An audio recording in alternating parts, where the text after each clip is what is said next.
And baby, I'm TFC till I die.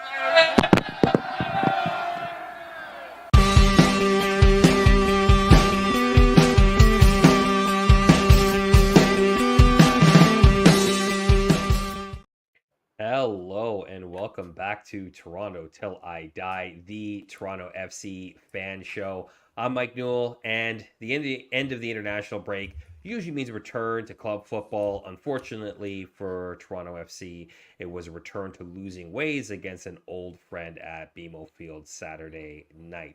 On this week's show, we're going to recap Toronto FC's 2-1 loss to Vancouver, talk all things Sebastian Giovinco and the decision not to sign him, and of course get into the burning question presented by Nesker. Probably a bit of a shorter show this week, but it's been a while since the three amigos have been on the show, so I welcome back my co-hosts Michael Singh and Jeffrey P. Nesker. Gents, it's been a while. How we all doing?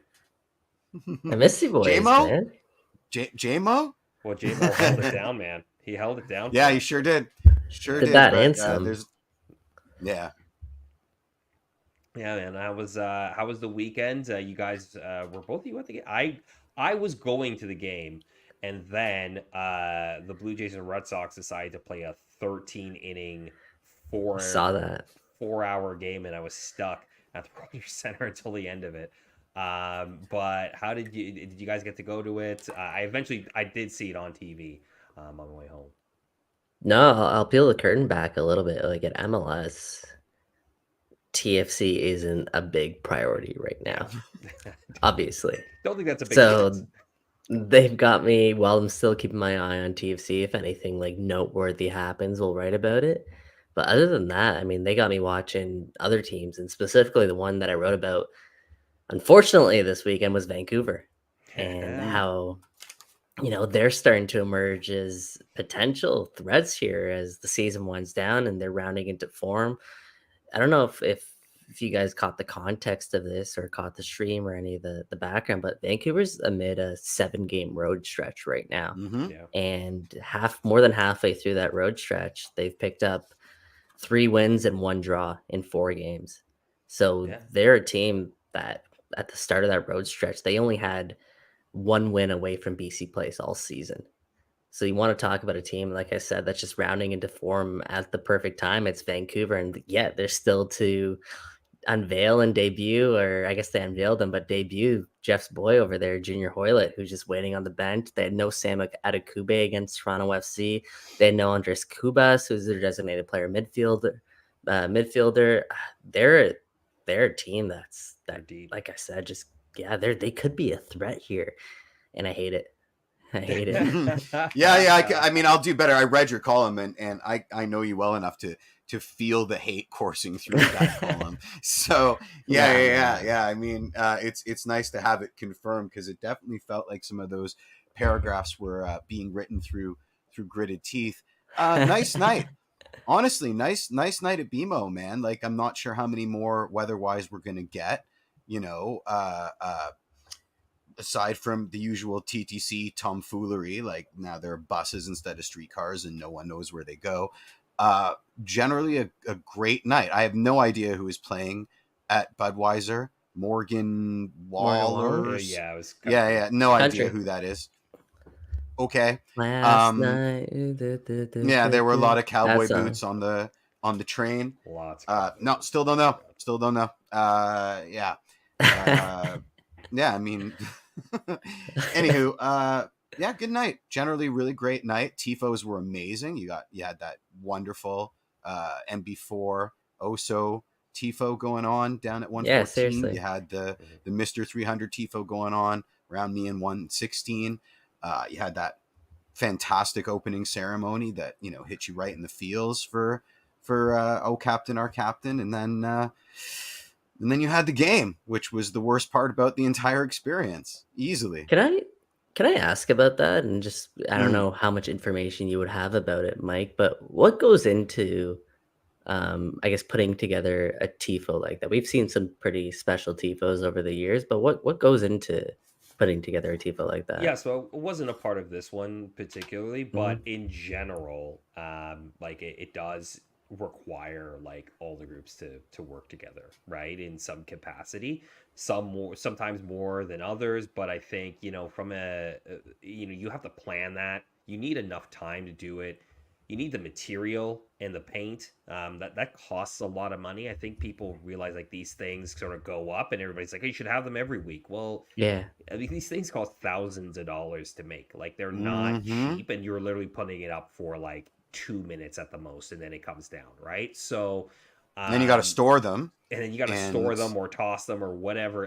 Or if you can recycle them and keep scraps and try to put them together for another one that sometimes gets recycled. Mhm. That's sort of the stuff that goes behind it. And then the logistics of how do you put it up on rigging? Do you even put it up on rigging? Do you need have enough volunteers to pull it? How are you placing it? Where are you placing it? The way that they did Saturday's one, I actually really loved, because the fact that they used sort of a multiple section kind of setup for it, where the main Tifa was in the middle, and then you have the 300 at the top of 116. Like, I think that is a great way to do it, especially if you can't always use the rigging at BMO Field, which has been an issue sort of behind the scenes over the last little bit. So a lot goes into putting those together, not just from a just not just from the on the day perspective, but the days and sometimes the weeks leading up to the game, right? Like, you really have to put a lot of elbow grease into it. Yeah, no, seriously, yeah. I'm happy that you pointed that out. I've seen some pictures. I think 114. I saw some pictures out of them. It seemed like they Yeah. were a big part of this particular TIFO and putting that together. So Absolutely. applaud them and whoever else was a part of that, because, whenever you do see those TIFOs go up, especially an occasion like this, which I think warranted one of those, it does add to the overall atmosphere and overall night at BMO Field. I mean, you think back to a couple of special ones, just the Greg Vanny one, or Josie Altidore against Montreal, and Forever in Our Shadow. That one stands out to me as well. They've had some really good tifos over the years, in the sports section in general. I've had some really good tifos. So yeah, it was a good way to start the evening, and I'm happy that Michael Bradley as well was commemorated on the night, because that's a milestone. That's a really, really significant milestone. 300 appearances all time for Toronto FC. Of course, the only other one was the guy right beside him in that TIFO, Jonathan Osorio, who hit that milestone. So I don't know how many more Mr. 300s we're going to get at Toronto FC. I was about to say, because it's going to be who would be the next even remotely closest? I mean, at this point right now, the closest one's probably Victor Vasquez. No, I would say a goalkeeper, maybe Alex Bono. I would almost. No, but like that's still on the club. Yeah, that's still at the club. Oh, that's still in the club. Oh, I guess it would be Victor Vasquez. I don't even know if he's hit 100 yet. I have to actually take a look. I haven't checked. But I guess I don't think I guess he would be the closest. It's going to be a while before we see another 300, 200. Right? Like the way that they're churning through players at the moment. And maybe let's just jump into the game a little bit, because we'll talk about some of those players. A 2-1 loss for Toronto FC against Vancouver. And look, I kind of broke us down today in terms of positives and negatives, because I do think there were positives in this game. So I think we should start with that, and then we'll get into, obviously, the stuff that kind of went wrong in the second half. But, first of all, welcome back, Richie Larea, a player that, arguably could have been closer to that 300 mark had he stayed, but obviously not, and now on Vancouver I hate side. how he was the first player to go through my mind when you asked that question. I'm like, I had to bite I had to bite my tongue too first, because he would have been first. I spooled up FIFA 24 this weekend, and like it refused to take Richie Larea off the team. Like I kept subbing Kobe Franklin in, and I would come back and he'd be there. There was like a ghost in the machine. Like FIFA did not want Richie Larea to not be playing right back for Digital TFC. It was weird. It was really, really weird. Yeah, well, welcome back. Was Richie Larea, like he did all the things that you would expect Richie Larea to do. was dancing on touch lines, beating guys to the line. It generally was dangerous throughout the match. And I only say that as positive because, of course, I think he got a great reception coming back to TFC. Like, obviously, not a ton of boos and stuff like that. I know a lot of people were talking about that beforehand. There were some boo birds, Mikey. There were. Yeah, there were, I would imagine. And Jeff, you were in the stand, so like, what did you kind of experience when they kind of called out Richie Laria's name? And obviously, well, I wanted to make sure my voice was heard, so I drowned out a whole lot of boo birds, kind of on purpose. Yeah, it was. I was looking around. I'm of the mind. Listen, my favorite player of all time spent a lot of his illustrious career in the same league at one of my least favorite clubs of all time. That happens a lot when you support Arsenal. So you got to have a sort of lower margin for the so-called turncoats of the world. But I caught a few people, with the thumbs down or even more lewd gestures, but it was nice. I get it. I kept looking for a number 20 out there. It took me a long while to realize that he's wearing number 7 for the Vancouver Whitecaps. And just to go off topic for a second, a lot of Caps fans did not like his performance in that game. They still think he's quite disjointed from the team. Does that come from his more advanced role in the 3-5-2 that Vancouver's playing, or the fact that he's not playing with Sam Adikobe on the wing yet regularly? Who knows? But I just thought it was an interesting nugget. I'd agree with that.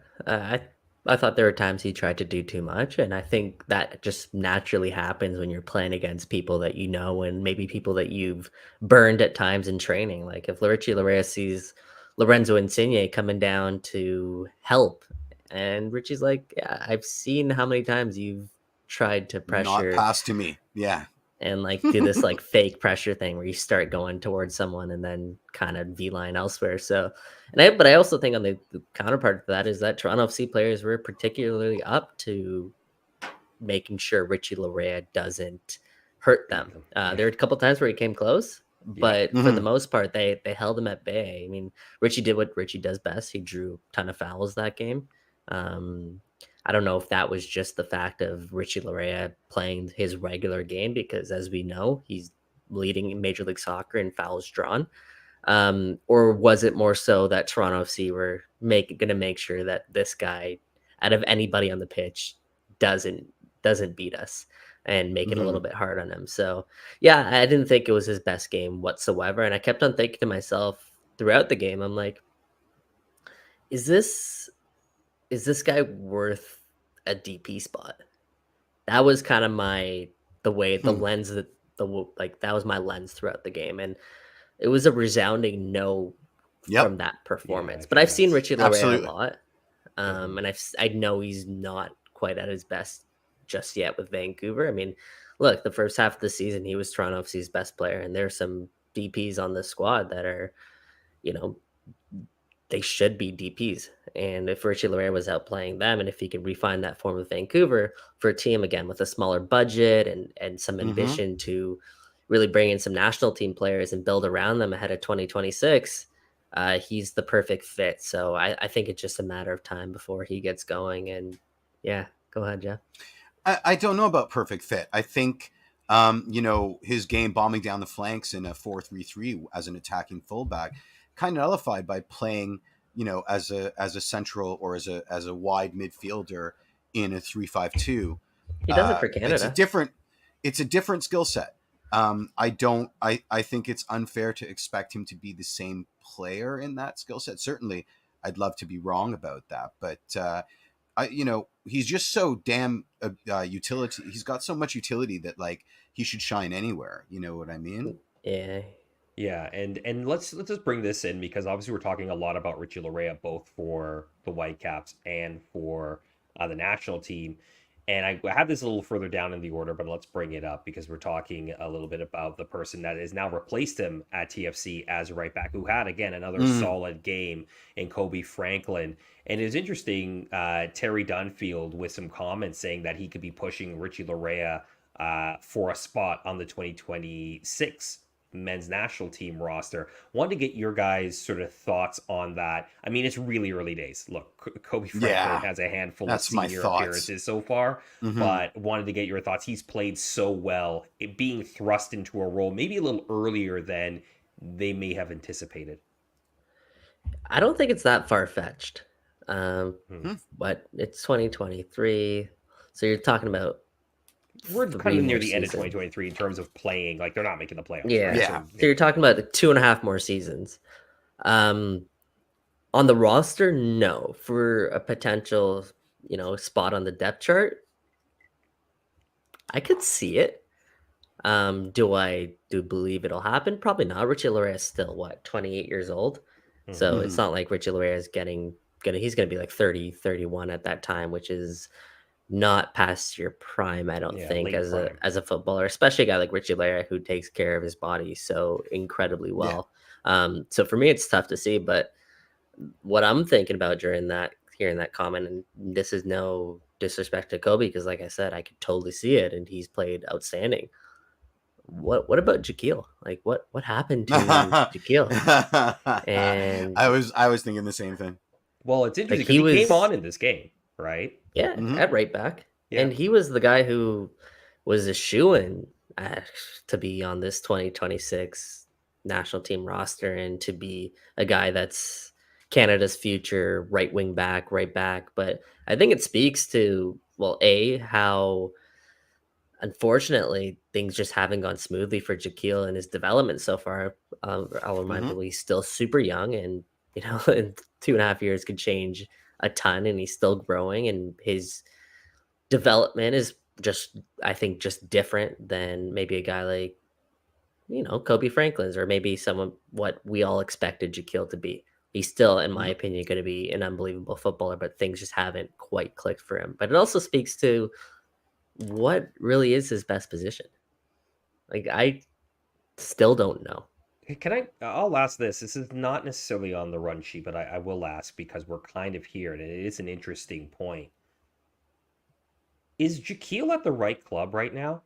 Like, is he Absolutely at the right not. club to develop to what he needs to be? You're asking about, is he playing the right position? Well, is he at the right club to essentially try to figure out what his right position is? Like, I ask that only because I agree, Mike. I think something has gone a little bit wrong. Again, he is young, and he's still sort of figuring out, like, how to be a professional. His body is still developing and growing as a teenager, right? Going into being a young adult. But I just wonder, is he at the right place to actually sort of see out that potential, or does he maybe need to go somewhere else where they'll give him consistent minutes at a position that is probably best suited for him?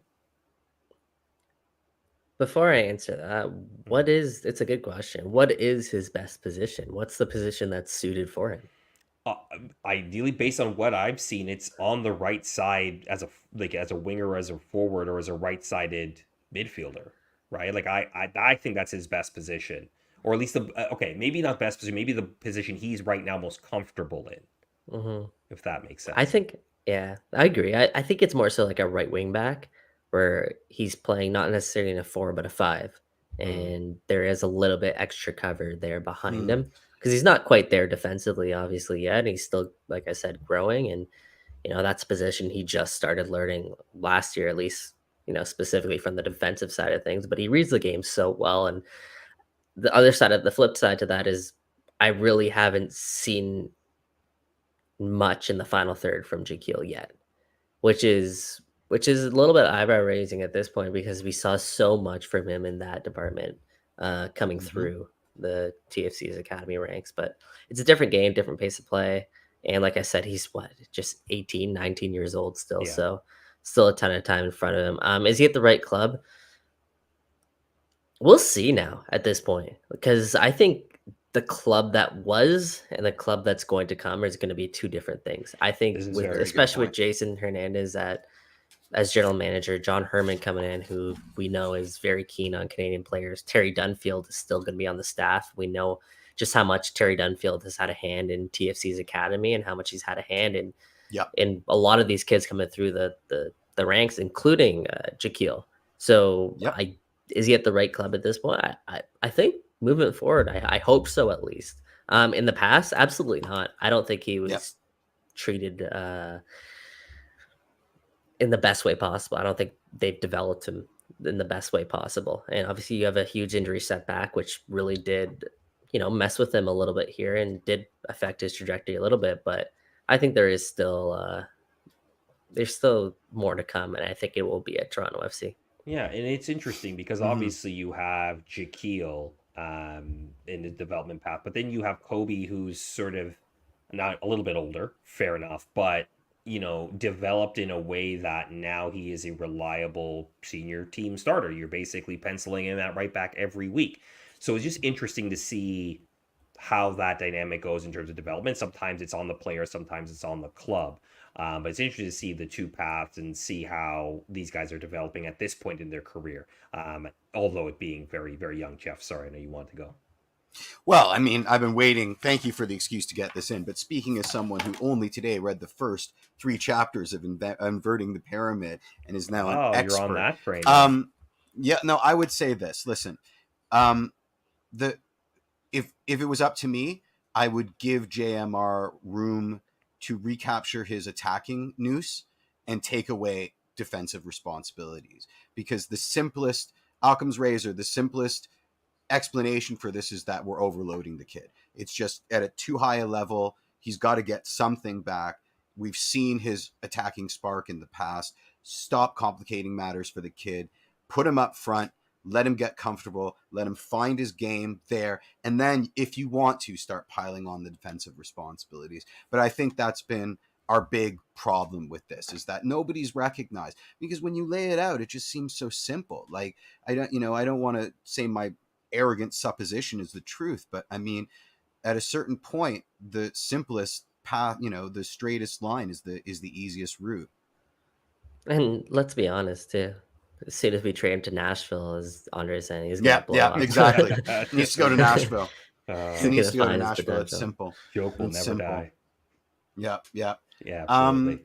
Just moving back. So you thought the second half was better than the first? Is that no, other way around. So let's sort of just talk about it. I think, because I disagree. I thought the first half was like they were everywhere. We were losing every battle. I thought the first half was actually decent for TFC in a sense that, look, they still were giving the ball away a ton, and that's definitely in the negatives column. Is that they did give us some sloppy turnovers away, but when they did connect, I thought the connections were really good. I thought there was you could see again the where they're wanting to go here with some of this, whether you agree on it or not, on sort of how that goes. I get that for sure, but I thought there was some positive in terms of attacking play in the first half. Now, obviously, it doesn't result in the goals. A lot of times those attacks got literally just stalled because of bad turnovers in the end, and definitely that final third I think is an issue for TFC. But that said, I thought that the first half, and again, the bar is low. Cheers to you too. The bar is low, so let's just call that what it is. But I thought it was actually an okay first half. I mean, love to get your guys' thoughts on that. Completely disagree. I saw them losing every battle. I'm gonna say it because I'll forget otherwise. Like, Thomas Romeo gives me hives, man. Like, why, like, do we need to put Velcro on his gloves? Like, I agree. I'm glad that the team has realized that he's like a rebound machine and have stopped giving up on plays, so that we aren't giving away like soft finishes to like the first guy, the hungriest guy for the ball. But that's a huge concern. It was a cagey first half, but I felt like we had no answer for that 3-5-2. We had no answer. And they were kind of toying with us. I don't know if you agree, but that's just how I felt on the ground. Yeah, the flanks are getting exposed decently. I think I agree with Mike. I think overall the first half was probably a closer game.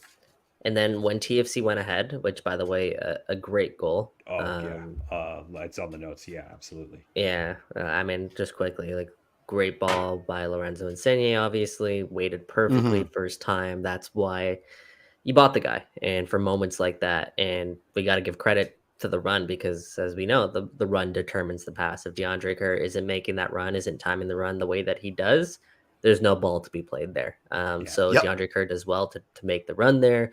And then I got to give DeAndre Kerr some credit for that finish as well. Yeah. Great finish. Pressure on his back. Whenever that happens, you always wonder, like, is he going to get caught? Is he going to be under too much pressure? Are they going to nudge him a little bit? And what he does so well during that goal is he cuts across the body of the defender.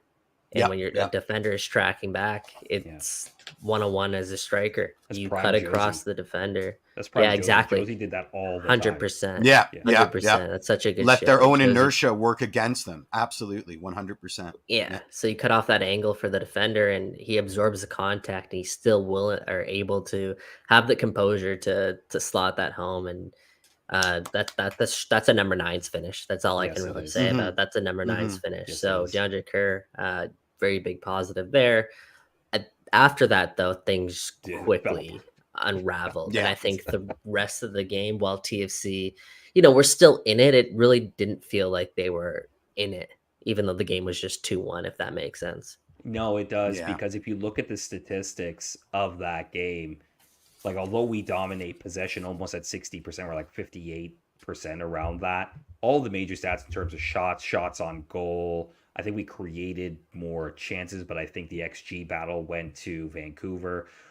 All of those stats tell you Vancouver really kind of took control of the game. And I think it's this continuing thing we've talked about all year. It's not a new theme that TFC have these spurts and just aren't able to take that momentum and really carry it through a game. I mean, really, the Philadelphia game was the one time this season where you really felt like they took some momentum and just ran with it all game. So they've done it once, realistically, this season. Maybe you can go back to the Miami game, but even then, as I remember, Miami had really good shots to probably win that game. But, like, in the end of the day, you get these spurts, you aren't able to really sustain them. And then, you got to take your hat off to Ryan Gauld, who is an MVP, in the MVP running. I mean, he won't win it, unlikely. But, I mean, he ended up really after the goal, especially, just took the game by the scruff of the shoulders. And that's something that TFC just don't have. They don't have a player who can do that.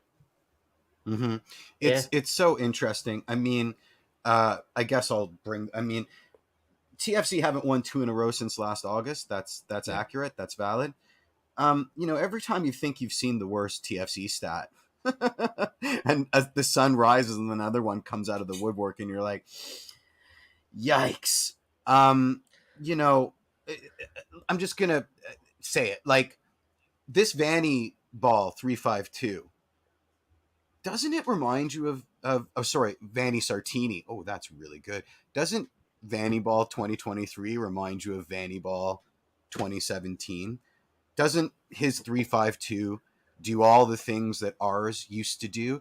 I mean, that Gauld to White pass, and before brain fart notwithstanding, I mean, that felt like vintage Seba Josie kind of interplay to me. That one did. Yeah, like, those two up front with, he didn't even look.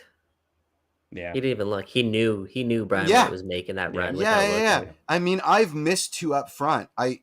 Because maybe it's just a consequence, like Florence Nightingale syndrome, from seeing whatever number 9 we put up top just on an island dying, like, for 90 plus minutes every weekend, plus a few weekday games. But, like, it was so nice to see a proper duo up top just cook. I really, really, really enjoyed that. And I know we're going to get to Seba, but it was funny just how much that performance reminded me of our own diminutive number 10. They're missing like, Brian Gould's a good hybrid between a playmaker and a goal scorer himself. Obviously, I think we've all seen him working class designated player because he does all the dirty work and all the hard work. We saw him pressure a lot.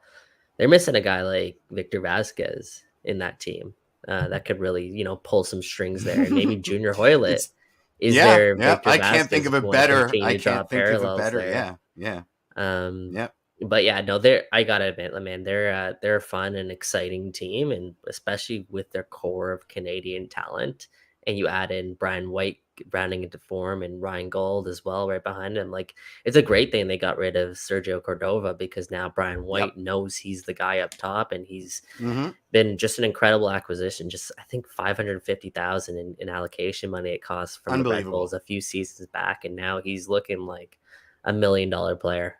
So that's a good piece of business right there for Vancouver. And yeah, a little envious. It's like they were 2016 TFC until this transfer window, and then re-upped and became 2017 TFC. Like, I expect them to go on a decent run in the playoffs. Yeah, look, they're third in the West. And you kind of have you got to take your hat off to Axel Schuster in the way that they have gone about systematically building the team, and this is the stuff so different.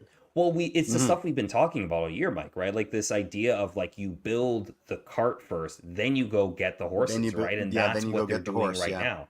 Now they're lucky they got Ryan Gold kind of early in the process, but still, like in terms of going out and getting a Larea, a Hoylett, a Adekube, now you're starting to add pieces that can really make you a cup contender, and that's where TFC needs to get to at some point. Now, if it happens this offseason or next offseason, we'll see. But if you want to kind of look at a way that a team in MLS is building its roster and successfully doing it and managing their cap and not being in cap hell every year, look at the Vancouver Whitecaps. As much as you want to say, I don't think we'd ever be saying that. Yeah, no, faith in Sartini. Like giving him the space to work without knee-jerk sackings.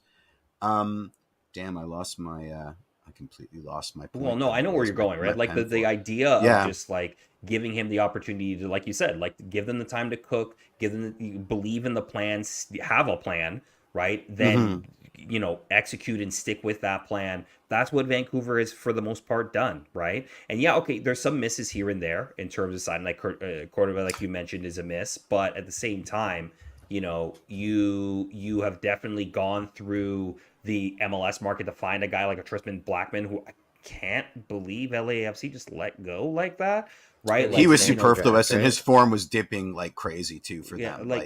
But fair enough. But I mean, like, you look at the end of the day, like you end up picking him up for off the kind of the MLS kind of re-entry draft free agent scrap heap. You find a Brian White who, for some reason, the Red Bulls were willing to let go. Where you find these pieces that are MLS pieces, but can make big differences, like a Ryan Raposo. Like Ryan Raposo's in TFC's backyard. He's just from Hamilton, right? Like he's and he almost scored on Saturday night. Hit one right off the crossbar, right? Yeah. So I'm not saying that these guys are definitely going to be the guys who are going to completely transform your roster, but they're glue guys that you need in a team. And right now, TFC just don't have enough glue guys. No, really. They sound like the Marky Delgados, the Stephen Beitashours, the illustrious. The illustrious servants to TFC during their heyday. I remembered what I was going to say, and that is to further the Seba comparisons.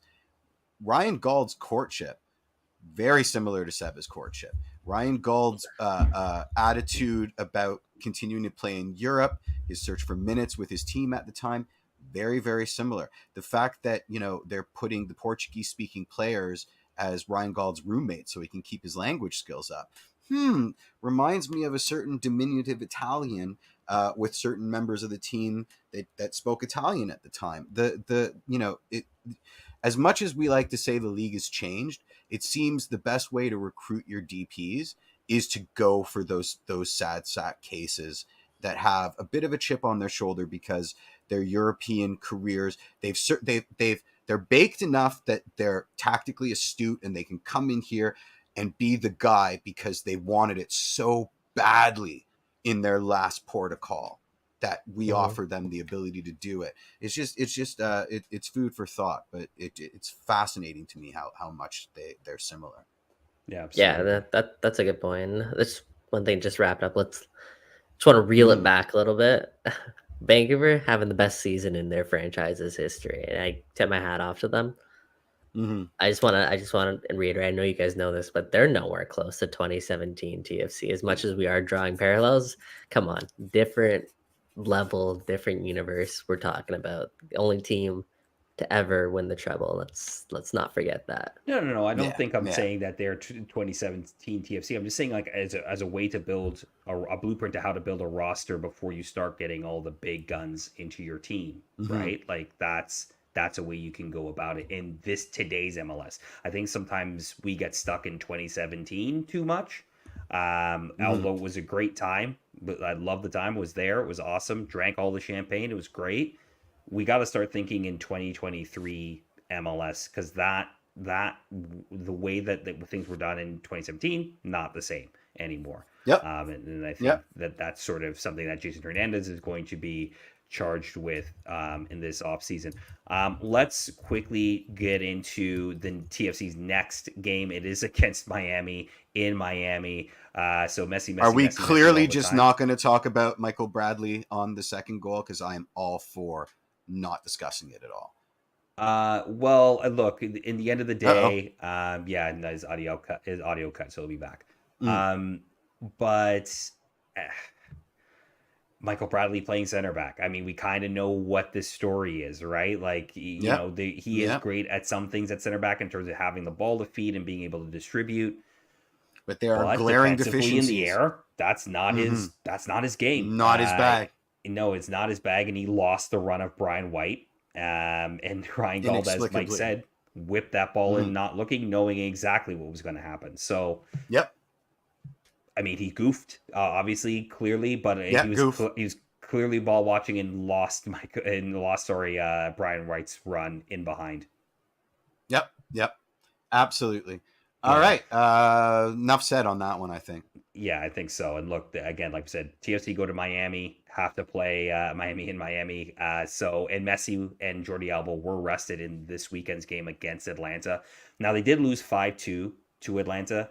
One of the big things about Miami is, look, you can get at them defensively, right? Like you can, if you cannot turn the ball over a ton. Sorry, I had to. It was so weird. No worries. Like that, you know, if you don't turn over the ball a ton, if you're able to, you know, string passes together and actually can play a little bit of offensive football, you can score against this Miami team. It's not impossible. Obviously, the big thing is, you know, when you don't have the ball, figure out where Messi is, and really actually figure out where Leo Campagna is. Their striker. Yeah, he's scorching. He is absolutely on fire. So from that perspective, I think that those are the big notes going into this Miami game. They have, of course, leapfrogged us in the Eastern Conference and are now second last. So we are bottom of the table. But I mean, if they put together a couple more wins, they could even vault themselves up further. I'm not sure if they're really, they may be too far back realistically for playoffs because they have lost a couple of league games since they won the Leagues Cup. Nah. Yeah, it might be tough that they have to they're resting Messi ahead of they're playing the U.S. Open Cup. That's kind of what their focus is right now anyway. This is a team of destiny if I've ever seen one before. I think since he wins the Shield, fans are going to do backflips 100%. But you know, I don't think it's a question anymore of if Inter Barcelona, Miami, FC are making the playoffs because they are. You think they're making the playoffs? Oh yeah, they are. Do I think they're winning MLS Cup? Probably not. I'm just gonna readjust here because I hate it. There we go. Yeah, I don't think so, but I think they're making the playoffs. I think that ship has sailed. Can we just talk about all the fun Schadenfreude of the people that paid so much money to see Messi at Mercedes-Benz and then posted to every social media that's ever. The risk of professional sports. It ain't a Broadway show, ladies and gentlemen. There's no guarantee you're not going to see the Messi tour. I thought it was fantastic, and I don't even think they're going to play him for our game. For us, I mean, why would I you? Think they're playing him. Oh, I think no. Why would you? Why would you? We are the worst. Why would you play him? I don't think he starts. His home game. Victor Vasquez says he thinks they're going to play him. They're going to play him. They rested him. Well, then they should play Victor Vasquez. so we can see the La Masia reunion that I want to. Oh my God, if they don't play Victor Vasquez, I think I'm done with this team, actually. I'm putting that out there into the universe.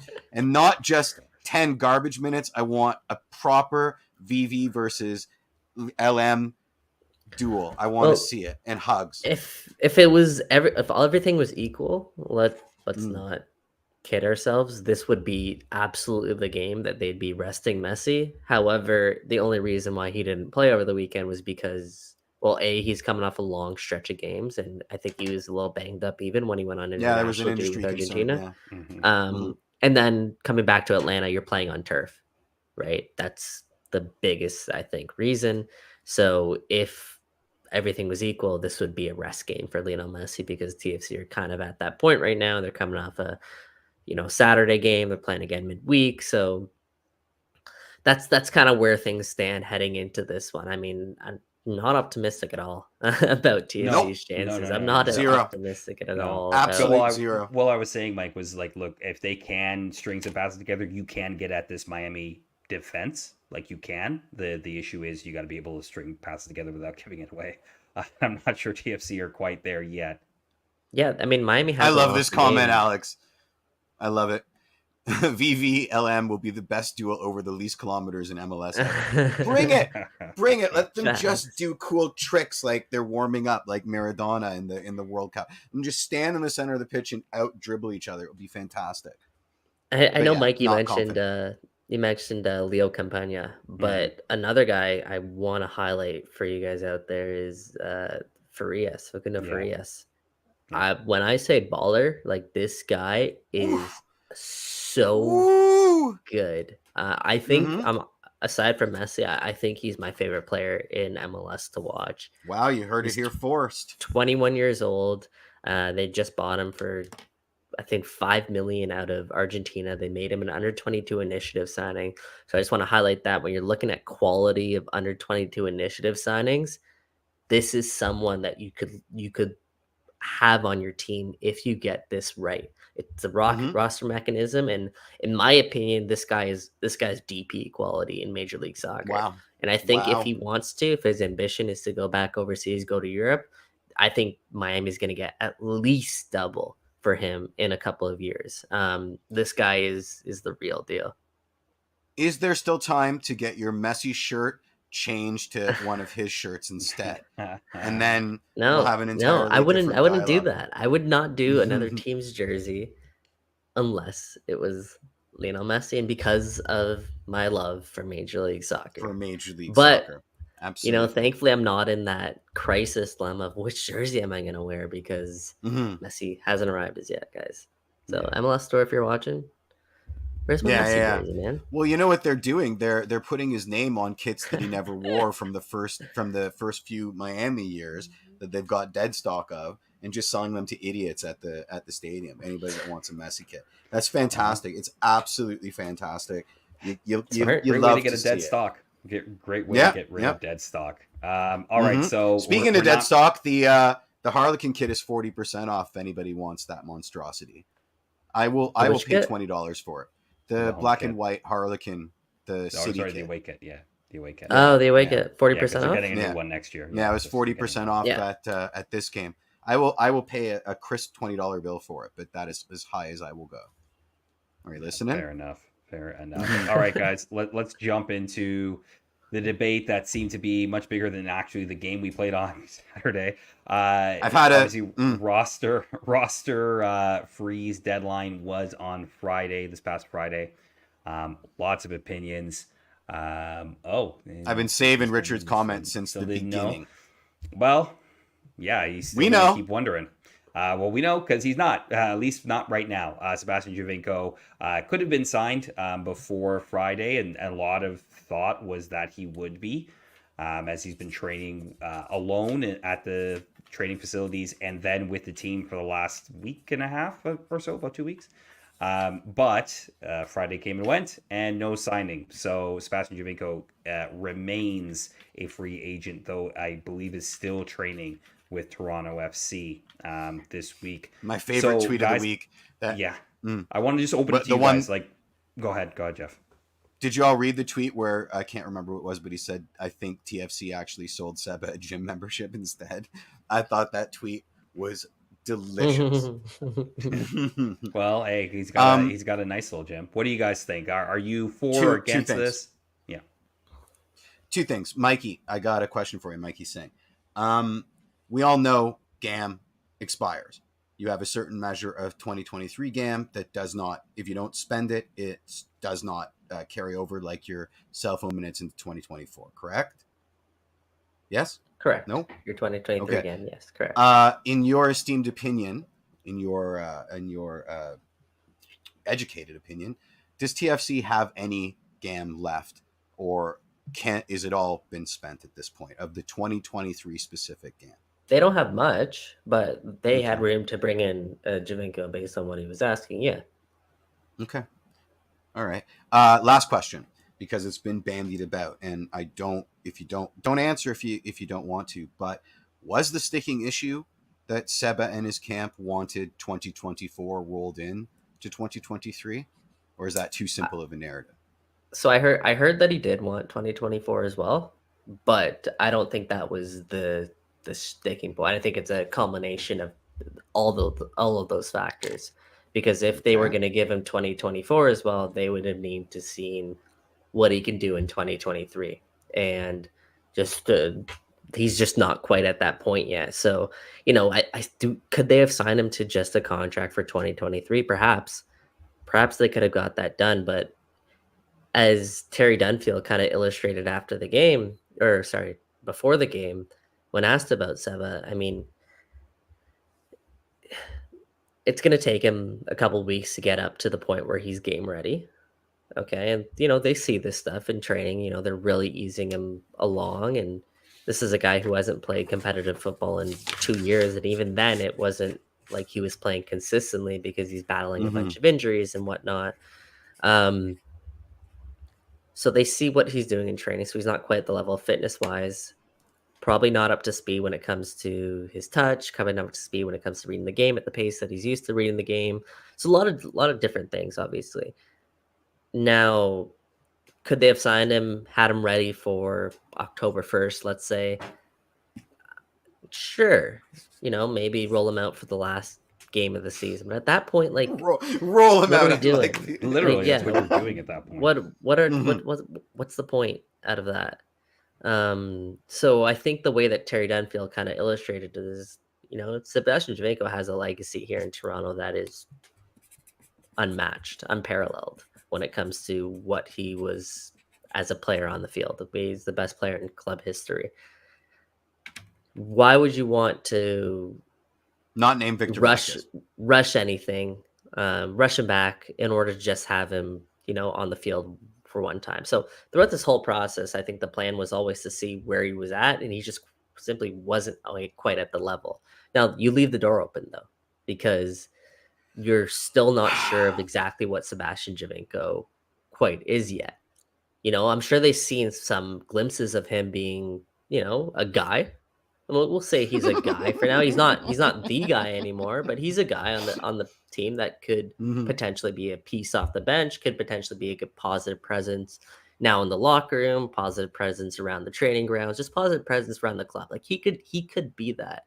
And Sebastian Giovinco is well aware of the position that he's in as well in this point in his career. Like he's 37 years old. He knows he hasn't played in 2 years. When I spoke to him in the offseason, he said he was perfectly okay with just playing like 15 minutes a game. He understands. He's well aware of his situation. So if over these next couple of weeks, when John Herman comes in, he evaluates Seba gets invited or does enough to get invited to preseason training camp, does enough then to earn a contract, I'm okay with that. Because you know what? He's gone through lots of pairs of eyes at that point, has checked all the boxes they need to be checked. And he's going to come back and be a player kind of like how Victor Vasquez is right now for Toronto FC. A guy who, while, can still have quality moments, he's a locker room guy at this point in his career. And so for 4 months. Yeah, but season before he played a bunch of minutes. Season before that he played a bunch of minutes. So I think that's more so 4 months unlucky. Am I expecting him to be available every game? Absolutely not. Am I expecting him to be available for half the season? Yeah, I think that's fair. Okay, fair enough. I have two. Okay. So my point on Sebastian Giovinco is not going to be on the pitch, right? Like it's not the footballing aspect. He's a great footballer. We all know that. He can get fit enough to be a contributing member of this team. That I don't think that's the question. Now a consistent contributor, I don't know. We'll see. I'm talking about from a fan perspective, and I think this is something that has been brought out a lot. Why don't you bring him out for the fans? It's been a terrible year. Why not just bring him out? The fans get their member berries. Everybody feels great, and then he rides off into the sunset or something of that nature. And here's the thing about bringing legends back to teams.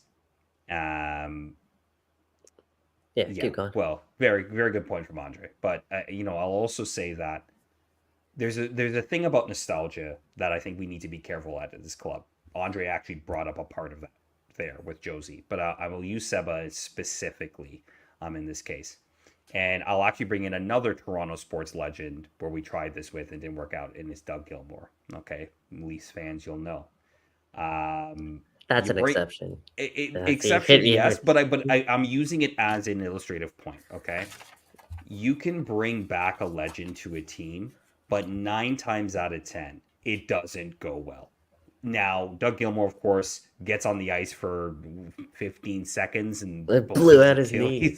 Blew out his knee, and that was it, right? And I'm not saying that will happen to Seba, but if it did, like, is that really how you want him to go? Not fit, coming in, not fully match fit, and then something happening to him. I'm not saying a blown knee, but like he just goes out with a hamstring. Like, is that really how you want to see Seba go out? Like, yes, I get it's meaningless in terms of the games being played. You're not playing for playoffs or anything like that. But that's not how you want a legend to go out at this club, right? And look, if it takes some time, and you're right, Mike, if he goes through all the I's and all the checks, and John Herdman sees a use for him in this squad next year, and you sign him to a minimum deal or something like that. It's going to be that or very close to that. Yeah. And you sign him to that, and he becomes a contributor, and that's how he goes out as a TFC player. Right, I'm fine with that. I've come around on that. I was completely anti-Seba before. Fine. Okay, I'm fine with that.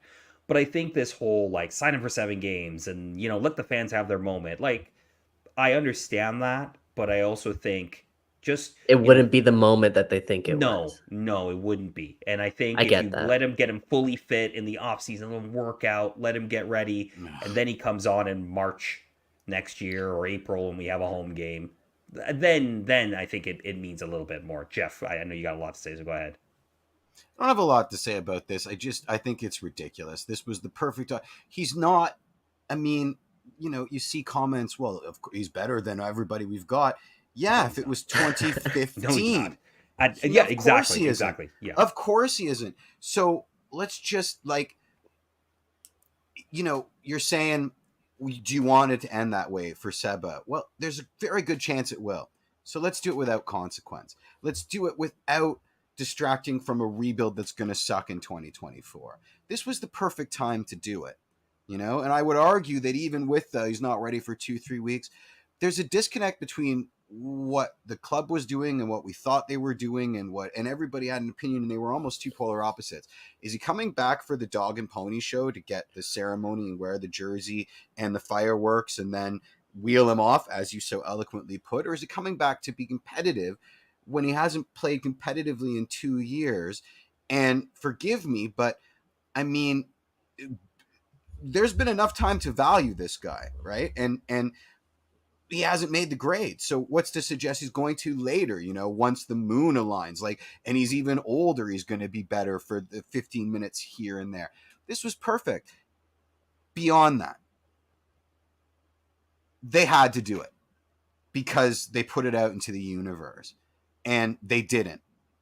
And it's just another reason for people to be pissed now. So instead of the member berries, for right or wrong, now you've got a fan base that's even angrier because of some more BS, right? I don't know how many fans are that angry about it. because they got teased. There's a lot of people that are super duper angry about this and see it as yet another example of the ineptitude of the front office, of the disconnect between the front office and the fans, of all of the greatest hits. Everybody's playing the hits, and you can't argue with that. I mean, what were they thinking? To let it for this club is so obsessed with controlling their own narrative, is what I like to say. And then we're always talking about this garbage where it's just a free for all out there. It's the wild, wild west. And so I can't even say anymore that they're obsessed with controlling their own narrative, because this chaos is happening. But when you open Pandora's box, you don't get to close it. And when you close it, there are consequences. Like, you tease this fan base. And I think that the answer wasn't satisfactory. Bring them out.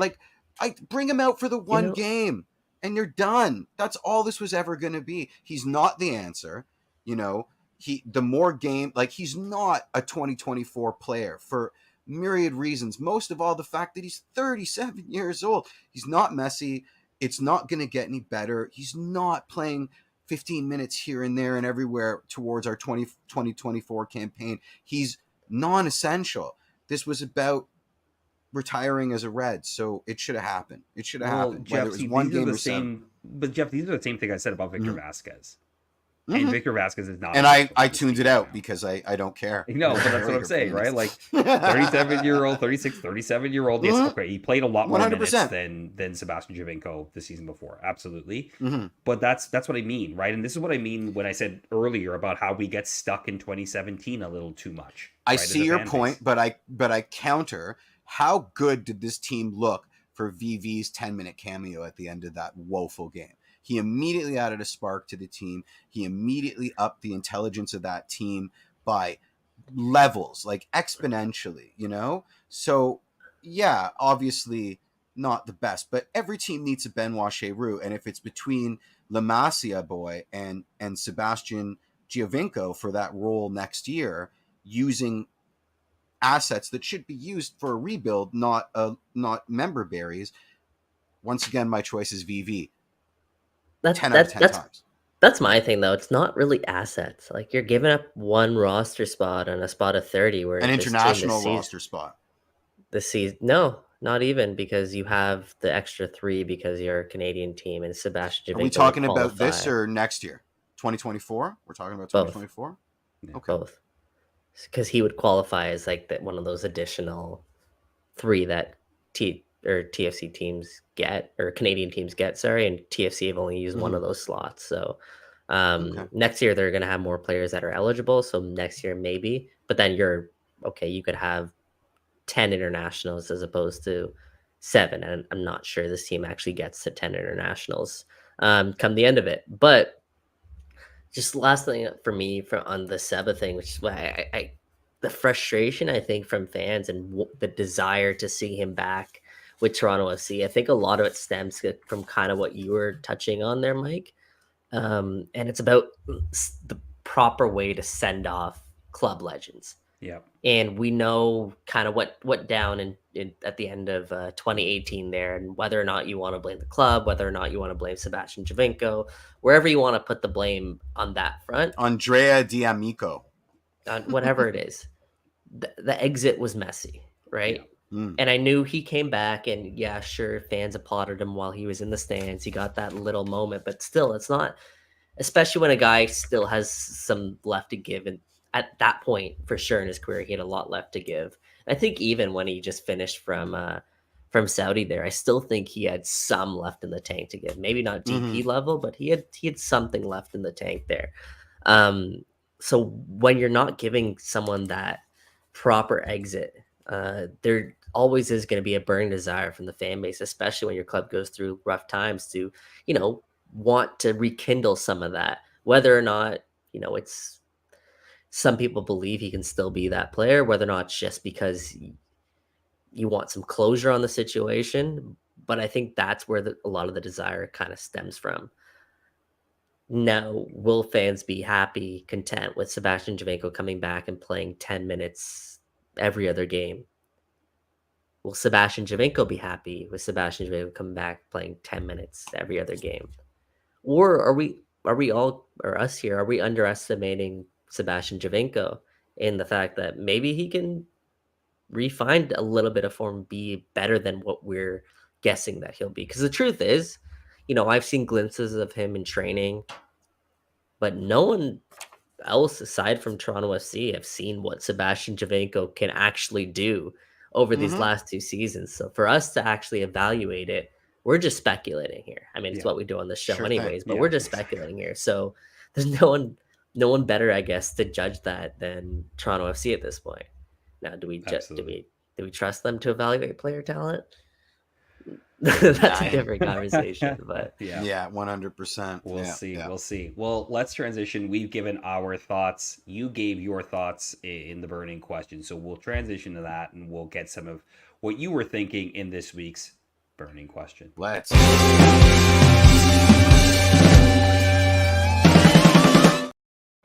The burning questions, plural, because we asked 2 this week, presented by Nesker. Nesker is the official community app of Toronto FC. It's also where you connect with the people and local businesses in your neighborhood. Download Nesker to find soccer fans in your neighborhood, like on the Toronto FC fan group that we've been posting and interacting with all season. You can download Nesker at the App Store or on nextdoor.ca. And this week, it was about Sebastian Giovinco. The question we asked was a little bit twofold. One, how did you feel about Toronto FC's decision not to sign Sebastian Giovinco? And should Toronto FC sign Sebastian Giovinco for the 2024 season? A couple of responses here. The first 2 from our Next-Door Toronto FC fan group. This one from Heather saying, I think he could be a positive addition to the team, especially for next season. I'm sure we all know the rumor that he wants to retire as a TFC player. So I think this would be a positive for our youngsters to have an advantage to learn from a great player. He isn't commanding, especially if he isn't commanding the giant pay that he wanted before. So that's from Heather. And then from Adam, we get a bit of a shoulder shrug, a bit indifferent. It would have been nice to see him play again at BMO, but if he's not ready, then he's not ready. I don't see the harm in signing him until the end of the season, though. So not sure why they didn't just do that unless he was playing hardball with his contract. Which we just heard he wasn't. Clearly, he's fine to be paid league minimum to continue and retire as a Toronto FC player. Term was the one thing that was in question, whether or not he wanted a guarantee in 2024. Fair enough. That's the going consensus. Yeah, and then 2 comments here from Twitter, just one from Ed, just saying, I'm angry, but I'm also realistic. We should not even be dreaming of having a 37-year-old coming to rescue our team, which has one of the highest payrolls in the league. TFC management have had 3 years to build a pipeline of players and a way of playing that works. That's a point of view. I hate that sentiment, though. Like, it's anybody who's thinking that Sebastian Giovinco's the solution or is an answer or is anything that's going to move the needle at all for this team, you're out to lunch. Like, you're on a different planet right now. Abandon all ye hope. Yeah. The only way Sebastian Giovinco cracks this team is if he's like a Benoit Cheroux, if he's even less so of a Benoit Cheroux, a Victor Vasquez this year, that type of player where you're only going to see him once in a while. So I think we need to lower our expectations when it comes to just discussing what exactly he would do if he does end up joining Toronto. But see, that to me, again, that's the thing about legend and bringing legends back when they're past their prime, is that people can't get the idea of, hey, the last time we saw him, he was great. And now it's not the same guy. And now we're seeing this team in front of us. They have to be better than anyone else on this team. Well, exactly, right? So that's the thing that people get stuck in. And that's kind of what is driven some of the comments, to be perfectly honest, in my opinion. But Kimball Rice just writes in here just to end. I'm torn. I'd love to see TFC give Seba his chance to retire in a TFC kit, I think he's going to get it. It's also incredibly valuable to have stable veterans on the roster to help guide and mentor young players. I don't know if Seba has learned this yet. If he has, then 100% sign him. If he hasn't, then don't. And look, I think that speaks to what we've all kind of said. Like, it's great to have him on the roster, could help the young players, but he also has to be a contributor, right? It can't just be a locker room guy, or he just might as well be a coach, right? Like, he's got to be able to contribute at some level in this team. Again, to your point, Mike, maybe not every day, and maybe not at 2015, 16, 17 levels, but he's got to be able to contribute at some level. Yeah, and look, this roster was stripped bare to its bones at times during this season because of just how depleted they were due to international call-ups, how depleted they were due to injuries. So I don't want to undermine how valuable, deep roster spots on this team could be. That said, if like I said, if he goes through all their tests, checks all the boxes, and they see that he could be a somewhat of a contributor to Toronto FC next season, then I'm all for it. I think they want to see that too. So if Sebastian Giovinco signs for Toronto FC in 2024, it'll be because they believe that he can contribute to the team in some way. Just again, it won't be in the way that I think a lot of people are expecting. Absolutely. Well said. Very well said. Jeff, any last words? I mean, that's a loaded question. No, I'm good. I mean, I said my piece. Absolutely. The story that never dies. Fair enough. Yeah, the story that literally will not die. I will never stop talking until I stop drawing breath. So I'll have no last words. We'll just okay. Last thing I'll say. Go ahead. Last thing I'll say is 2024 is the last chance that we get to see Sebastian Giovinco, and I think that's his last audition. If it doesn't work out at the start of 2024, then that's the last time we'll see. And I think that would mean, based on what he's told me, he would only play for Toronto FC again. That would mean the end of his career here. So let's see how this situation unfolds. I think if anything, it's only a couple more months. Okay, so then I will put it out to the two of you. Does he sign a contract in 2024 with TFC? What do you think, Jeff? I hate it. I think so, and I think it's horrible because at this point, this team needs to think about the full rebuild that we've been dancing around, and it should be brutal. It should have happened now. It's going to happen later, which speaks volumes to it's already gone. It's already gone Pete Tong, the rebuild, because there's still please let me be wrong. Let Mike Singh be right, and it's good to have that kind of depth. It's good to have that veteran depth. 15 minutes based on game states at certain points. Dunzo. I don't like what it says about the mindset of this team going into such an important 2024 campaign. I think this was the perfect time to get it over and done with, and we didn't do it. And now we're starting 2024 looking in the rear view as opposed to the front view again, which is the absolute wrong way to be doing things. Mike? I'm gonna say no. I'm gonna say they're not gonna end up signing him. I think John Herdman coming in is going to want to do things differently than maybe a guy like Terry Dunfield would have wanted to do something this season. I think John Herdman has a bit of a bigger lens when it comes to the long-term vision of Toronto FC. And with a new coach coming in, I think he's going to want to really establish himself and make his own mark here. And I don't know. I based on the players that he's also selected and the way that he's played guys on the national team, I just don't see really a role also for Sebastian Giovinco. I mean, how often does John Herdman play with a 10 on the national team? It's not necessarily that often. Basically, it was Junior Hoylett, really. Junior Hoylett sometimes plays flits in as a 10 and sometimes as a winger. Sometimes Osorio too. Yeah. I guess, what's Sebastian Giovinco's position? We kind of really didn't have one his first go around here at Toronto. So they had to make up like kind of the second striker around him. I'm not sure I can see that working out once again this time. So I'm going to predict Herdman no, does we'll like the see. 3-5-2 though. He does. I just don't think Seb has got the speed to play that position in a 3-5-2. He doesn't have the pace for it anymore. Yeah, he would be a Pirlo kind of guy, deep line playmaker, which we've never really played. Or he'd be like what we hope VV does, like vision and passing. The thing is, he's not defending. He's not. He's not defending. And Seba's skill set doesn't really suit pinging passes from the middle. That's not really like, he was much more of an interplay guy, with good runs and off the ball movement and stuff like that. So you're right. I mean, his game is one that relies a lot on pace and athleticism, a lot more than VV, where he can just stand, still and just ping passes, right? Like, so yeah, VV forever.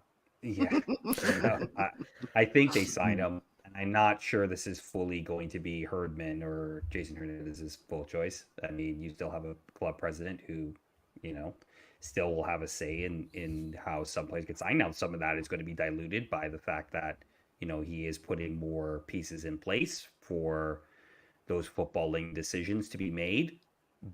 Your internet's not lasting until the end credits, I'm telling you. But yeah, like I think in the end of the day, I think he signs. So that's kind of where I think it ends up. That's 2 yes, 1 no. We'll revisit that in 2024. Yeah, exactly. Yeah, we will see. All right. Thank you for listening to another episode of Toronto Till I Die. The TTID community is growing. Tell them how much you like us. Leave a review. If you're on YouTube watching us right now, give us a big old thumbs up and subscribe. If you're on Apple Podcasts, give us a review. And 5 stars if you're on Spotify. Just drop us a few stars, and if you're so inclined. If I'm breaking up, I completely understand. So I might look a little jerky right now. But for Jeffrey P. Nesker and for Michael Singh, for Jeffrey P. Nesker and Michael Singh, I'm Mike Newell. We'll see you all next week. Cheers, everybody. Peace. And wait, and baby, I'm TFC till I die.